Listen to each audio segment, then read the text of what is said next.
Assalamualaikum warahmatullahi wabarakatuh. Jumpa lagi di podcast Misteri Bandung. Kali ini akan membahas atau ngomongin misteri yang ada di kota Bandung.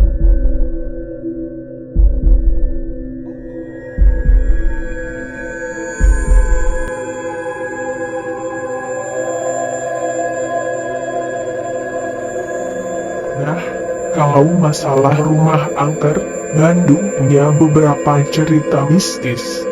Begitupun cerita mistis soal jalan raya di Bandung. Bahkan uji nyali sering diadakan di tempat-tempat angker ini. Daripada makin penasaran, simak ulasannya, dan jangan pernah mendengarkan ini sendirian.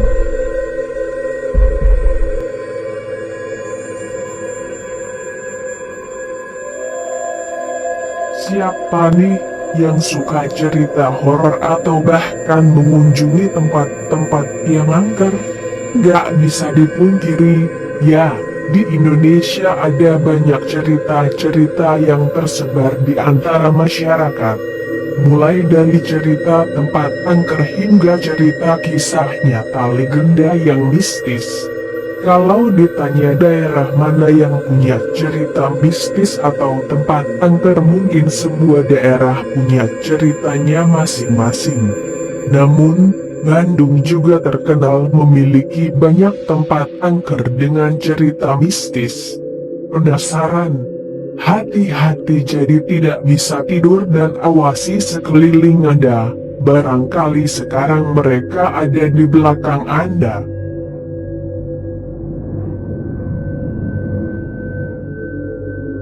Yang pertama adalah rumah kentang, di mana lokasi ini ada di Jalan Kota Bandung. Pecinta cerita mistis nampaknya sudah tak asing dengan kisah rumah kentang di Bandung. Kisah salah satu legendaris di tengah masyarakat ini bisa buat bulu kuduk berdiri. Cerita tentang rumah kentang bahkan pernah diangkat ke layar lebar dengan judul yang sama.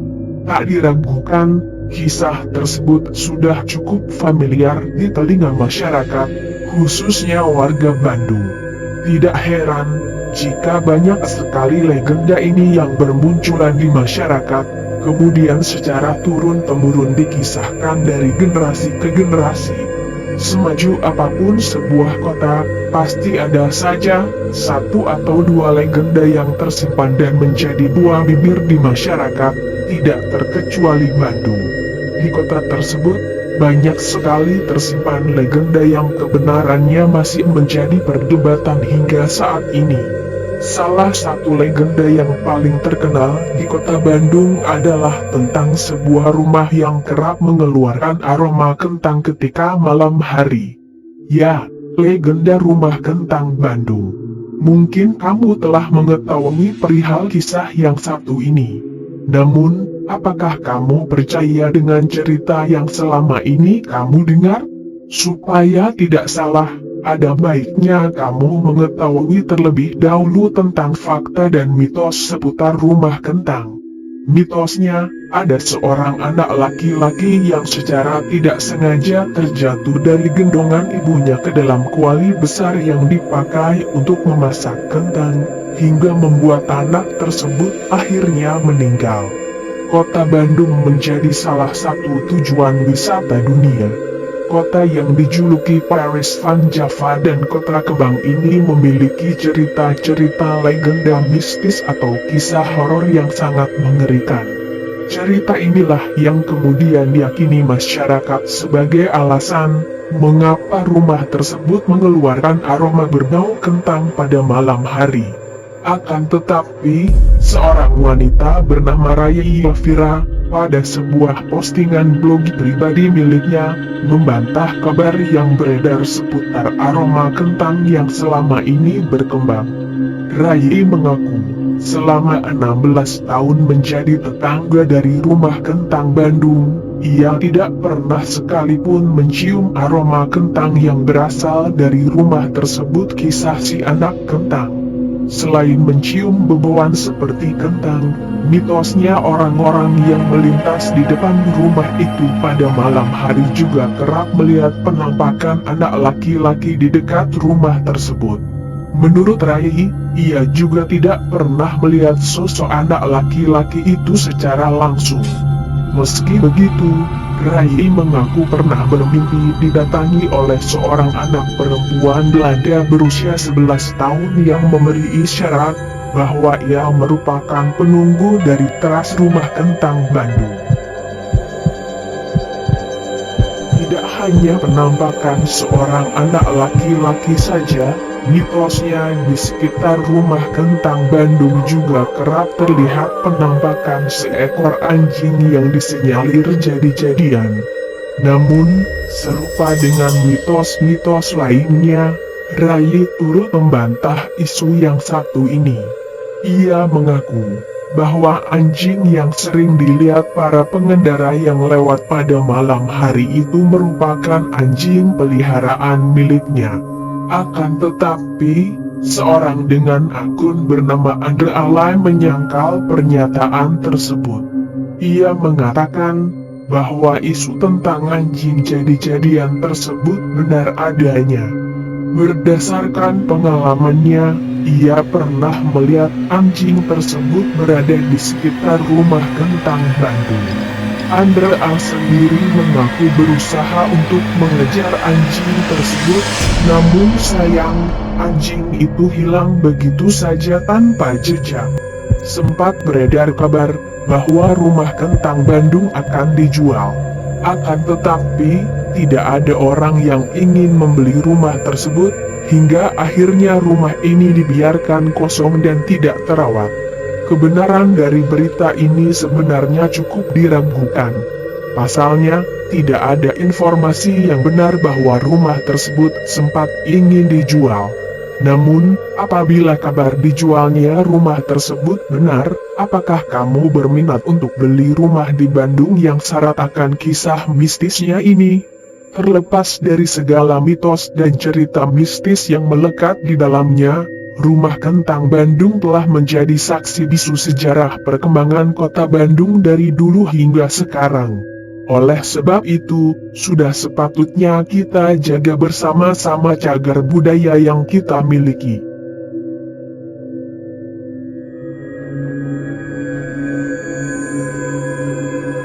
Selain rumah kentang, di Bandung juga ada rumah ambulan yang terkenal angker. Kisah rumah ambulan ini bahkan menjadi ide salah satu film horor di Indonesia. Kabarnya lagi saat syuting film ini ada salah satu kru yang kerasukan dan lampu kamera pecah. Sesuai dengan julukannya, di sini terdapat sebuah mobil ambulan rumah sakit diparkir di halaman rumah yang berada di Jalan Bahureksa nomor 15, Bandung ini. Bagi sebagian warga Bandung mungkin sudah tidak asing dengan kisah yang satu ini, yang kisah tentang mobil ambulan hantu memang cukup terkenal dan populer di kawasan kota Bandung. Kisah mobil hantu ambulan yang konon tidak mau dipindahkan dari salah satu rumah di Jalan Bahureksa Bandung, tepatnya berada di daerah dekat kawasan Factory Outlet di Jalan Marta Dinata dan Jonas Poto di Jalan Banda. Kisah dan cerita mobil hantu yang cukup melegenda ini juga sempat diangkat ke layar lebar oleh sutradara film Koya Pagayo. Dan Koya menggarap film bergenre horor ini dengan judul Hantu Ambulan yang diputar pada 21 Februari 2008. Dan film tersebut dibintangi oleh almarhumah Suzana, Dimas Zandraan dan juga Cliff Sangra. Kisah mobil hantu ini sempat menjadi momok yang menakutkan bagi sebagian warga Bandung. Bahkan banyak saksi mata yang bilang kalau ambulan tersebut memang suka jalan sendiri saat tengah malam. Sehingga tak satu pun dari orang-orang di sana yang berani untuk memindahkan mobil tersebut. Walaupun tempatnya saat ini sudah jadi sebuah distro, namun kalau siang hari tempat itu memang tidak seseram cerita yang beredar di sana. Tapi kalau malam tiba, suasana di sana membuat merinding bulu kuduk bagi yang melintas di kawasan tersebut. Sejarah dari mobil hantu ambulan ini berawal dari salah satu rumah di Jalan Bahureksa yang terkenal angker. Rumah tersebut merupakan peninggalan zaman kolonial Belanda. Konon di rumah tersebut pernah tinggal satu keluarga Belanda. Sampai suatu saat sekeluarga Belanda itu mengalami suatu kecelakaan hingga mereka semua meninggal dunia. Pada saat kecelakaan tersebut terjadi, konon para korban dibawa dengan menggunakan mobil ambulan tersebut menuju rumah sakit.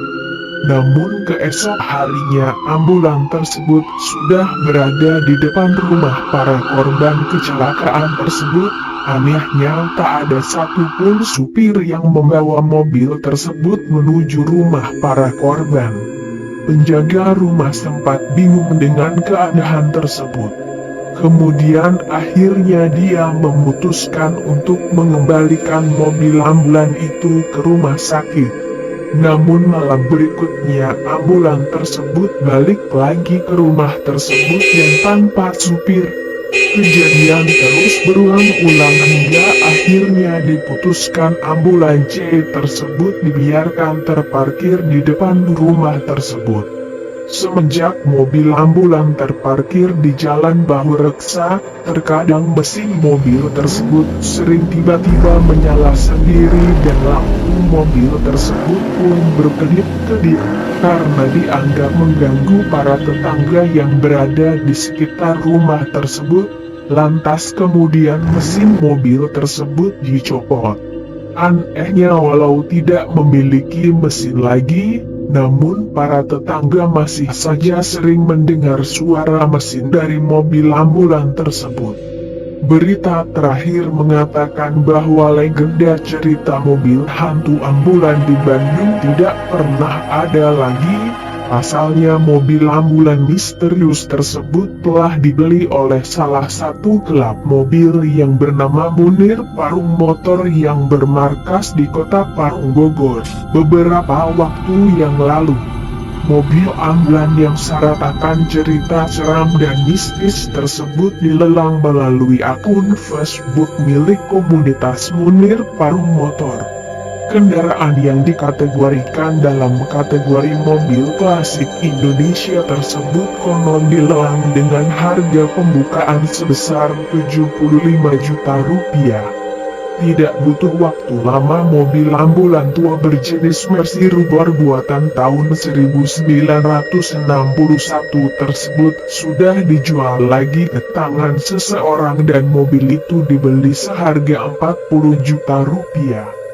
Banyak warga sekitar yang bercerita jika mobil ambulan di rumah ini sering hidup sendiri, berpindah tempat sendiri, bahkan berjalan-jalan hilir mudik di sekitar Jalan Bahureksa. Selain itu di rumah ini juga sering terlihat 3 sosok makhluk halus penjaga rumah yakni kuntilanak merah, tengkorak, dan pocong. Kabarnya sih, saat ini mobil ambulan beserta rumahnya sudah dibeli oleh seorang pengusaha dan disewakan sebagai tempat jasa cukur dan toko pakaian.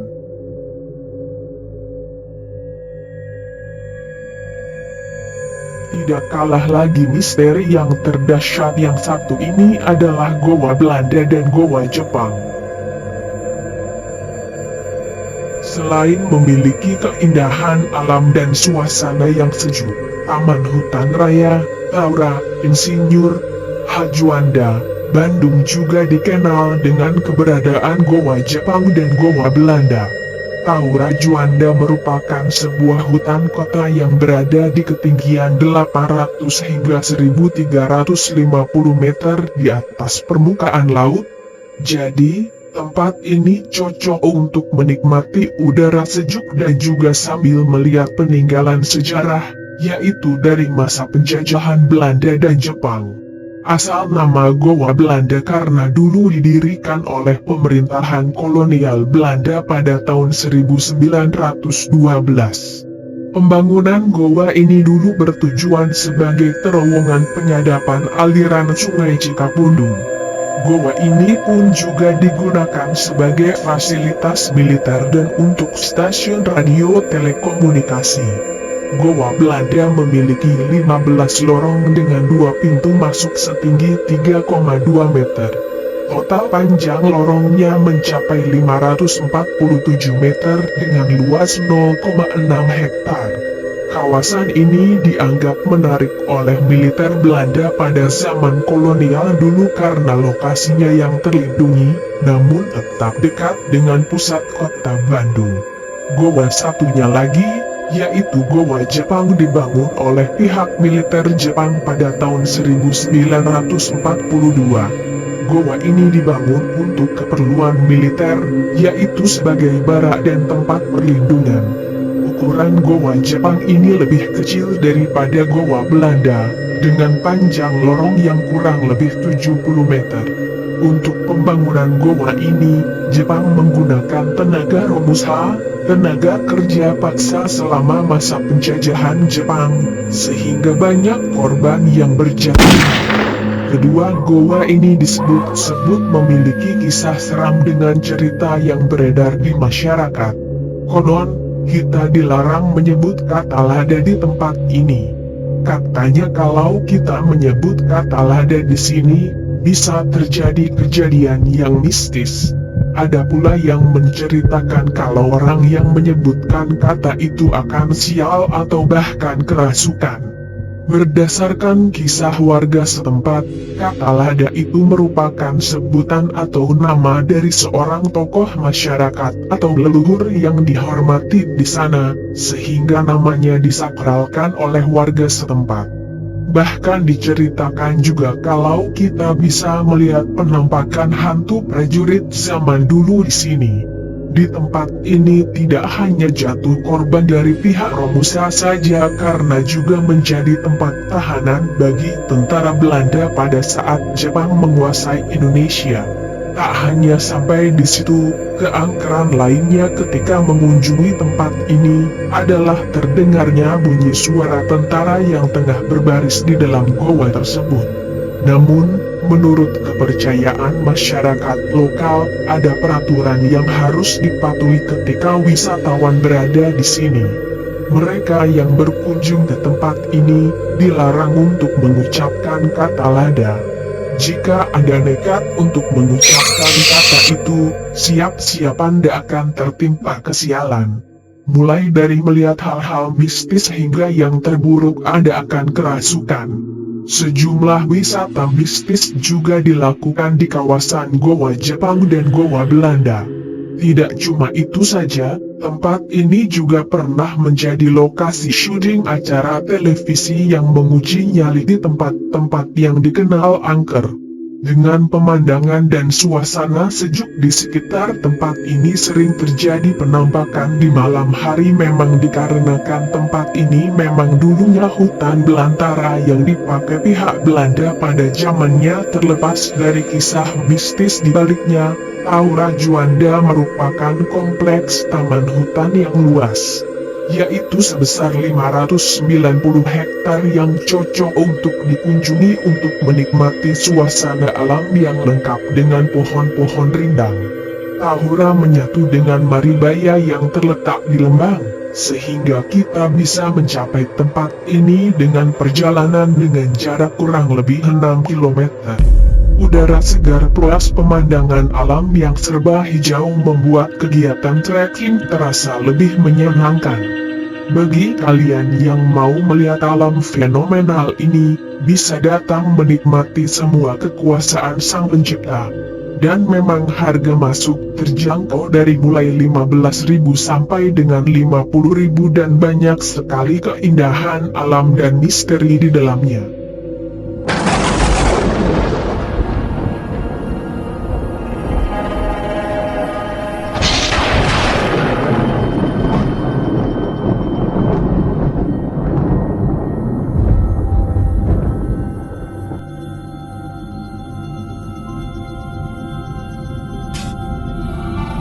Kisah selanjutnya menceritakan tentang gedung yang bernama Villa Isola. Ada yang familiar dengan gedung ini, untuk yang rumahnya ada di sekitar daerah Setiabudi Bandung atau yang sedang atau juga pernah berkuliah di Institut Keguruan dan Ilmu Pendidikan, IKI, atau sekarang lebih dikenal dengan Universitas Pendidikan Indonesia, UPI, pasti sangat familiar dengan bangunan ini. Apalagi dengan taman parterenya, dan juga noni Belanda di bangku keempatnya. Tapi untuk sejarah gedung ini, sendiri apa semua sudah tahu? Yuk kita simak sedikit cerita bangunan villa yang begitu megah di masanya ini. Gedung Isola merupakan salah satu gedung bersejarah yang cukup berumur di Bandung. Walaupun sekarang sudah diperbaharui, tapi tetap gedung ini banyak menyimpan cerita horor di dalamnya. Apalagi gedung Isola ini langsung menghadap taman parternya yang rindang karena banyak pohon besar di sekelilingnya. Konon katanya suka terdengar suara wanita menangis dan teriak dari dalam gedung ini ketika malam tiba, dan jika ada rapat para dekan dan pihak kampus lainnya, pintu dan jendela harus tertutup rapat entah kenapa.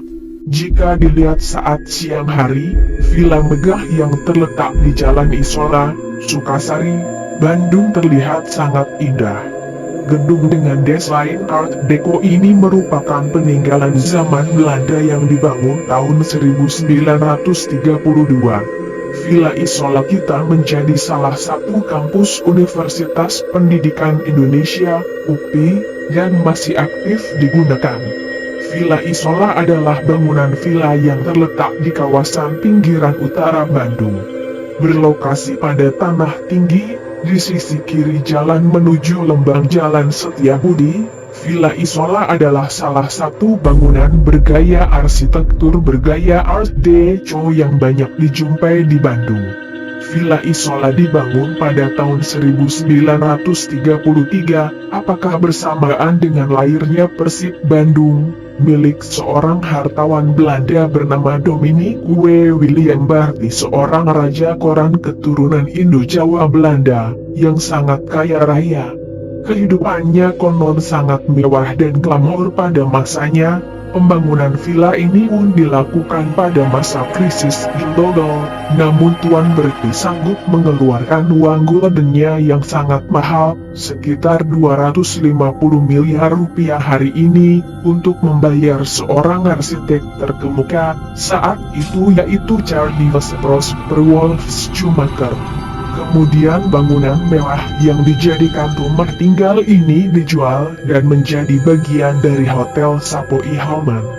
Perkembangan selanjutnya, ia dijadikan gedung IKI, sekarang UPI, dan digunakan sebagai kantor rektorat UPI. Gedung ini berarsitektur modern dengan memasukkan konsep tradisional dengan filsafat arsitektur Jawa bersumbu kosmik utara selatan seperti halnya gedung utama ITB dan gedung Sate.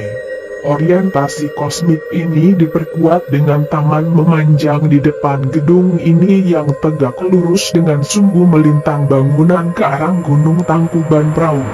Bangunan berlantai 3, dengan lantai terbawah lebih rendah dari permukaan jalan raya, disebabkan karena topografinya tidak rata. Ranah sekeliling luas terbuka, dibuat taman yang berteras-teras melengkung mengikuti permukaan tanahnya. Sudut bangunan melengkung-lengkung membentuk seperempat lingkaran. Secara keseluruhan bangunan dan taman bagaikan air bergelombang yang timbul karena benda jatuh dari atasnya, sehingga gedung ini merupakan penyesuaian arsitektural antara bangunan terhadap lingkungan. Villa ini merupakan milik Dominic W. Wilhelm Barty, jutawan Belanda yang meninggal karena kecelakaan pesawat. Menurut warga sekitar, di Villa Isola sering terlihat penampakan orang yang sedang berdansa. Kadang juga muncul penampakan anaknya yang bernama Emma. Kalau pagi hingga siang hari, banyak mahasiswa yang ngumpul di sini sambil menunggu kelas berikutnya atau sekadar ngobrol setelah selesai kuliah. Namun, saat malam tiba di tempat ini tuh langsung mengeluarkan aura mistis, bikin merinding. Namun di balik kehebatan dan megahnya villa ini, siapa yang menyangka jika Berti ini punya kehidupan yang kacau balau. Sejak villa ini berdiri, Berti tidak sempat menikmati lama tinggal di villa yang berlokasi di Jalan Setiabudi ini. Kehidupan mewahnya membawa ia hidup dengan banyak intrik dengan pemerintahan Hindia Belanda. Berti memang dikenal memiliki kedekatan dengan pemerintah Hindia Belanda hingga korannya pun disinyalir sering menjadi corong pemerintah Belanda. Namun ia pun memiliki kedekatan khusus dengan pemerintah Jepang, yang kemudian membuat geram pemerintah Belanda. Kehidupan yang penuh intrik ini membuat Berti sering menyendiri dan enggan bertemu banyak orang. Tidak heran jika Villa Isola yang tenang dan damai ini dijadikan semacam tempat untuk berdiam diri oleh Berti. Di bagian dalam villa tertulisan Isolo e Vivo yang artinya kurang lebih menyendiri untuk bertahan hidup. Keadaan tersebut diperparah dengan gaya hidup Berti yang sering berganti-ganti istri. Dia sempat membuat seorang gubernur jenderal marah karena yang dinikahinya adalah anak wanitanya. Segala polemik dan intrik Berti berujung pada akhir hidupnya yang tragis.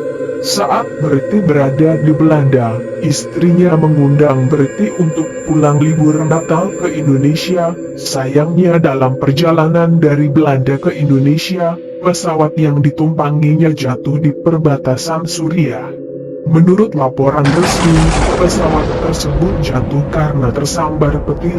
Namun menurut info lain mengatakan jika pesawat tersebut jatuh karena ditembak oleh tentara Inggris. Info lain tadi menyebutkan bahwa kedekatan Berti dengan pemerintah Jepang cukup membuat kerajaan Belanda dan Inggris menganggap orang ini berbahaya dan menjadi ancaman. Namun akhir dari kebenaran kisah jatuhnya pesawat yang ditumpangi Berti hingga kini tidak pernah terungkap. Mungkin untuk edisi cerita horor di kampus Bandung cukup segitu dulu. Siapa tahu kamu mau menyumbangkan kisah horor lainnya yang terjadi di kampus tempat kamu menimba ilmu, bisa di-share di Medsos Podcast Misteri Bandung. Tapi kita ingatkan sekali lagi, kita membuat ini bukan untuk menakut-nakuti kamu, tapi hanya ingin memberikan intermezzo saja tentang cerita misteri yang percaya atau tidak selalu hidup di lapisan masyarakat kita.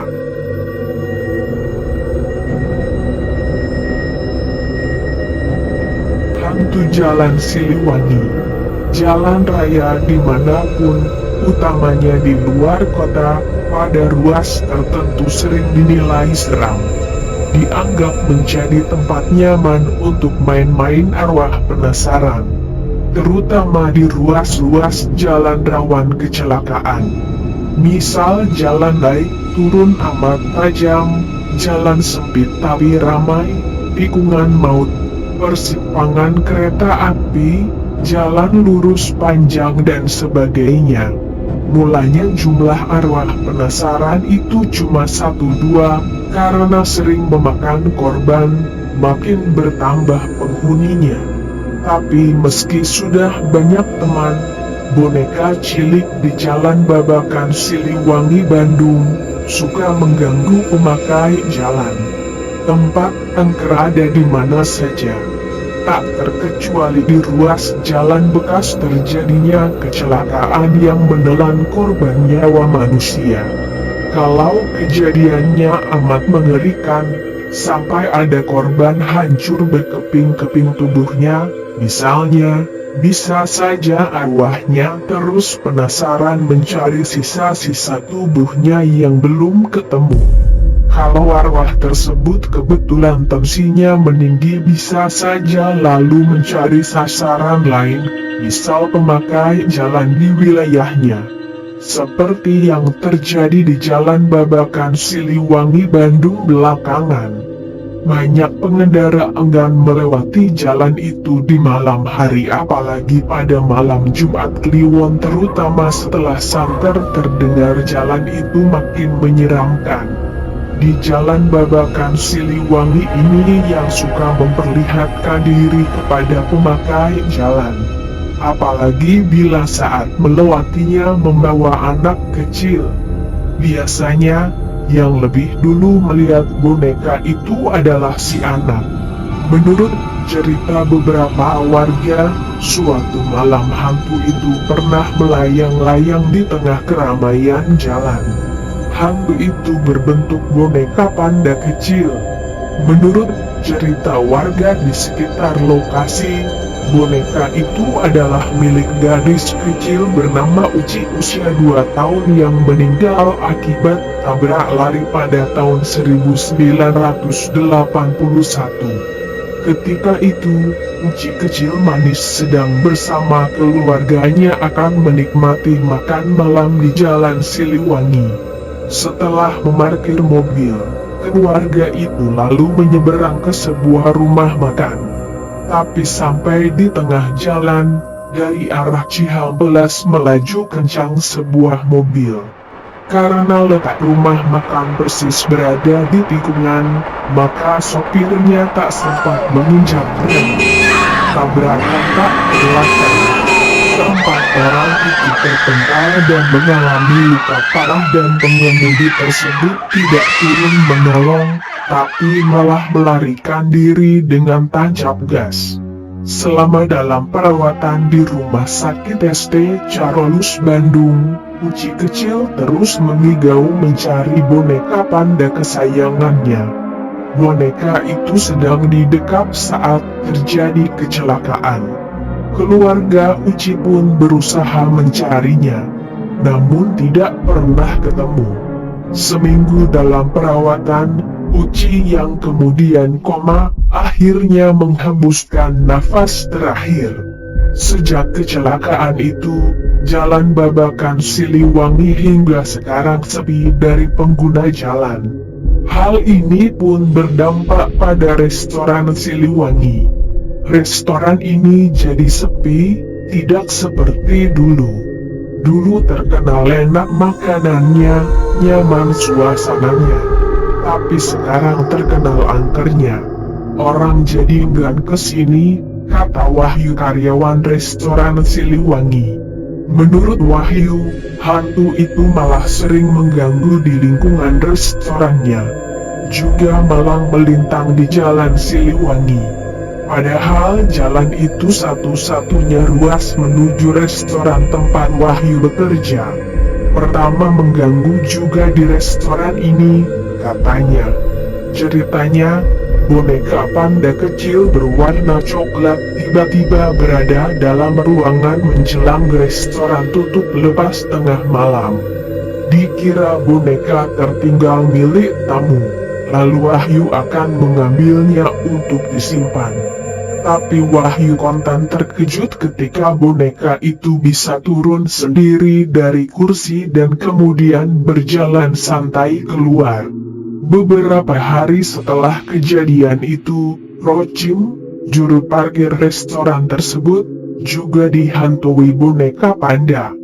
Ketika dia akan menutup pintu gerbang halaman parkir, dia melihat boneka panda tergeletak.